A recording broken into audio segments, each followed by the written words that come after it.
I accidentally crashed a rich people's wedding while living as a homeless man. But to my surprise, I walked in right as they announced the wedding was canceled, just minutes earlier. The groom found out the bride's family had gone bankrupt. He hung up the phone immediately, snatched the mic from the MC, and in her hopeful gaze, publicly called off the engagement. Then he turned and walked away without looking back. The guest began whispering, guessing what terrible thing the bride might have done. But she calmly said, whoever caught her bouquet, she would marry them. Then she turned and tossed the bouquet, only to look back and see it had landed in my hands. She smiled and walked up to me, asking if I'd be willing to marry her. I froze for a few seconds, then asked if marrying her meant I could eat steamed buns. She said yes without hesitation, so I immediately agreed. And just like that, we got married. After the wedding, she took me home. The housemaid found out and sighed in disbelief, said a rich heiress like her, how could she marry a beggar like me, as she was complaining. I came walking down the stairs. She looked up and froze. Because I had showered and changed into clean clothes, looking sharp and handsome, she was instantly drawn to me. But the next second I reverted to my messy self, crying and refusing to wear that outfit again. She didn't get mad, just gently fixed my collar. In that moment I felt truly cared for the first time. But the maid kept persuading her, saying I didn't deserve her. Yet she just calmly replied, once she made up her mind, nothing could change it. Hearing that made me so happy. That night, I got a call from my secretary. He said the chairman wanted me back to inherit the family business,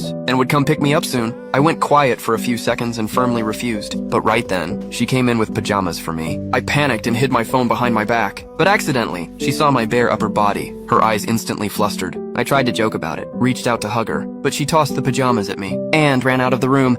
Outside the door, she stood blushing. After I changed, my secretary called again, said if I didn't return, the chairman would cancel my inheritance. I reluctantly agreed, but after hanging up, I had no idea how to explain all this to her. Then I noticed the prayer beads on the table. They reminded me of that night years ago, when she saved me after I fell into the river. Before I left back then, I gave her a bracelet, told her to find me if she ever needed help. I never thought fate would bring us back together like this. After thinking for a while, I called my secretary, told him I already had a wife. I didn't want the fortune. Let the chairman forget he ever had a son. The next day, she had a business meeting. I pouted and said I wanted to go too. She couldn't say no to me, so she brought me along. But as soon as we arrived, I sensed something was wrong. The client wasn't there to talk business. He wanted to harass her. I stormed in and beat him up, then dragged her out of the meeting. That night, she was scared of revenge. Couldn't sleep well, even came down with a fever, but I stayed by her side, whispered softly to comfort her, until she finally fell asleep. After that, I went to the bathroom and called my secretary, told the company to collaborate with hers, but not to tell her it was from me. The next day, she heard the news, happily spun around hugging me, then dragged me to meet her best friend to celebrate.